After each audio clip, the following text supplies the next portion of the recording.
Hi viewers எல்லோருக்கும் வணக்கம். இன்னைக்கு ஐயனார் துணை தொடர் கதையில் வானதி பாண்டியை அவங்க வீட்டுக்கு கூப்பிட்டு வந்து எனக்கு கல்யாணம் வேண்டாம் அப்படின்னு சொல்கிறாங்க. நீங்கள் பார்த்துருக்க மாப்பிள்ளை வந்து எனக்கு பிடிக்கல, நான் கல்யாணம் பண்ணிக்க மாட்டேன், நான் பாண்டியை தான் கல்யாணம் பண்ணிப்பேன் அப்படின்னு வானதி சொல்கிறாங்க. இதை கேட்ட உடனே அவங்க அப்பாவுக்கும் அவங்க அம்மாவுக்கும் ஷாக்காக இருக்குது. உடனே அவங்க அம்மா வந்து ஏய் என்னடி நினச்சிக்கிட்டு இருக்க, இது மாதிரி பேசுகிற, எங்களை நீ தானடி மாப்பிள்ளை பார்த்து கல்யாணம் பண்ணி வையின்னு சொன்னேன், அதுவும் 6 மாதத்துலேயே பண்ணி வையின்னு சொன்னேன் அப்படின்னு சொல்லி கேட்குறாங்க. அதுக்கு உடனே வானதி என்ன சொல்கிறாங்கன்னா, நான் தான் சின்ன பொண்ணு, தெரியாமல் பாண்டி மேலே இருக்கிற கோவத்தில் எனக்கு கல்யாணம் பண்ணுங்கன்னு சொல்லிட்டேன், நீங்களாவது கொஞ்சம் பொறுத்து இருக்க வேண்டாம், அதுக்குன்னு எனக்கு உடனே மாப்பிள்ளையும் பார்த்து டேட்டும் ஃபிக்ஸ் பண்ணி கல்யாணத்தை ரெடி பண்ணுவீங்களா அப்படின்னு கேட்குறாங்க. உடனே அவங்க பேசும்போது வானதியோடைய தாய்மாமா ஒய்ஃபு அவங்க வந்து கேட்டுட்ருக்காங்க, என்ன இப்படி பொண்ணை வளர்த்து வச்சுருக்கீங்க அண்ணி, நீங்கள் இது மாதிரி பண்ணுது, நல்ல வேலை என் அக்கா பிள்ளை இப்பயாச்சும் தப்பிச்சானே, பாவம் அவன் தலையில் இவளை வந்து மிளகா அரைக்கிறதுக்கு பார்த்தீங்களா, என் அக்கா பிள்ளையோடைய வாழ்க்கையை கெடுக்க பார்த்தீங்களா, பொண்ணை வளர்த்து வச்சுருக்கீங்க, இப்படி பேசுது இது அப்படின்னு சொல்லிட்டு இந்த சம்மதமாக வேண்டாம், எதுவும் வேண்டாம், இனிமேல் உங்களுக்கும் எங்களுக்கும் உறவு அத்து போச்சு அப்படின்னு சொல்லிட்டு போயிடுறாங்க. வானதியுடைய மாமாவும் கோவமாக அவங்க அப்பா அம்மா கிட்ட சண்டை போட்டு போகிறாரு. உடனே வானதி அவங்க அப்பா கேட்குறாரு, ஏன் வானதி நீ ஏன் இது மாதிரிலாம் எங்களை அசிங்கப்படுத்துகிற அப்படின்னு கேட்குறாரு. அவங்க அம்மாவா வானதியை போட்டு செம்ம அடி அடிக்கிறாங்க. எனக்கு இருந்த ஒரே ஒரு உறவு எங்கள் அண்ணன், அவரையும் இது மாதிரி அவர் உறவையும் அறுத்து விட்டியே அப்படின்னு சொல்லிட்டு அடிக்கிறாங்க. நீ சொல்லுவ தானடி நாங்கள் மாப்பிள்ளை பார்த்தோம், நீ ஏன்டி இது மாதிரிலாம் பண்ணுற அப்படின்னு சொல்லிட்டு, என்னால் கல்யாணம் பண்ணிக்க முடியாது அப்படின்றாங்க.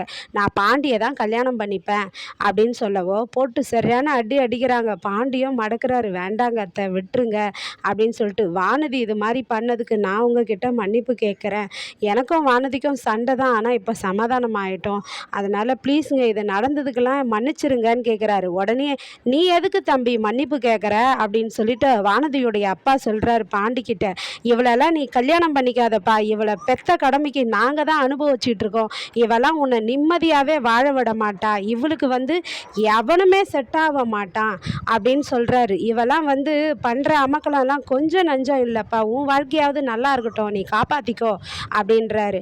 அதுக்கப்புறம் பாண்டிக்கு என்ன பண்ணுறதுன்னே தெரியல. உடனே வானதியுடைய அண்ணனும் திட்டுறான், என்னடா உன்னால தாண்டா அவள் ஆடுறா, நீ என்னடா இங்கே பதுசாக பேசுகிறேன்ட்டு.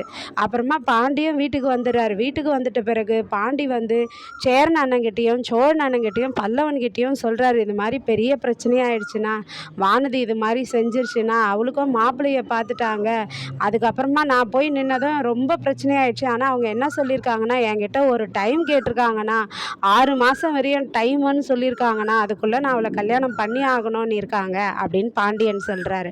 உடனே சோழன் சொல்கிறாரு, என்னடா நம்ம வாழ்க்கையில் எல்லார் வாழ்க்கையிலையும் 6 மாதம்தான் போல இருக்கே, இப்போ பாரு உடனே சேரன் அண்ணனுக்கும் சந்தாவுக்கும் கல்யாணம் பண்ணிக்கிறதுக்கு 6 மாதம் டைம் கேட்டு வந்திருக்கு, உங்கள் மாமனாரும் மாமியாரும் 6 மாதத்துக்குள்ளே நீ வானதியை கல்யாணம் பண்ணிக்கணும்னு இருக்காங்க, நிலாவும் எனக்கு 6 மாதம் டைம் கொடுத்துருக்குறாடா, 6 மாதத்துக்கு அப்புறம் தான் நிலா என்னை ஏற்றுப்பாளா ஏற்றுக்க மாட்டாளான்னு எனக்கும் தெரியும், அப்போ எல்லாருடைய வாழ்க்கையிலையும் இந்த 6 மாதம் விளையாடுதா அப்படின்னு சொல்கிறாங்க. உடனே வந்து என்ன பண்ணுறதுன்னு தெரியல. அதுக்கப்புறம் எல்லாரும் படுத்துட்டு தூங்கிடுறாங்க. காலையில் எழுந்ததும் நிலா வந்து துணி காய போட்டுட்ருக்காங்க. அப்போ ஒரு ஃபோன் வருது. அது சேரன் கொண்டு வந்து கொடுக்குறாரு. நிலா இந்தாப்பா உனக்கு தான் ஃபோனு அப்படின்ட்டு. ஃபோன் பேசினாக்கா அவங்க அண்ணி உடனே, என்னங்க அண்ணி எப்படி இருக்கீங்கன்னு கேட்டால், நான் நல்லா இருக்கேன் நிலா, நீ தான் எங்களை எல்லாரையும் மறந்துட்ட, பாப்பாவுக்காக கூட நீ கால் பண்ணி பேசுறது இல்லைல்ல அப்படின்றாங்க. இல்லை அண்ணி எனக்கு கரெக்டாக இருக்குது நேரமே, ஆனால் கால் பண்ணுவேன், எனக்கு பயமாக இருக்குது அண்ணி அப்படின்றாங்க. சரி உன்னை பார்க்க உங்கள் அப்பா அம்மா வீட்டுக்கு வந்துட்டுருக்காங்கன்றாங்க. வீட்டுக்கு வராங்களா, எதுக்கு அண்ணி, என்னத்துக்கு அண்ணின்னா, பயப்படாத நிலா, சண்டை போடலாம் வரல, ஆனால் வந்து நான் சொல்ல மாட்டேன், நீ அவங்க வந்த பிறகே பாரேன் அப்படின்றாங்க.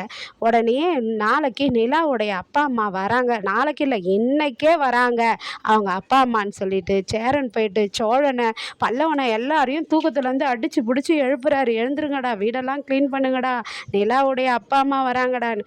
நிலாவுடைய அப்பா அம்மா வந்து நிலாவை வீட்டுக்கு கூட்டிகிட்டு போகிறதுக்காக வராங்களா, இல்லை என்ன சொல்ல போகிறாங்க, நாளைய கதையில் வெயிட் பண்ணி பார்ப்போம். நன்றி, பாய்.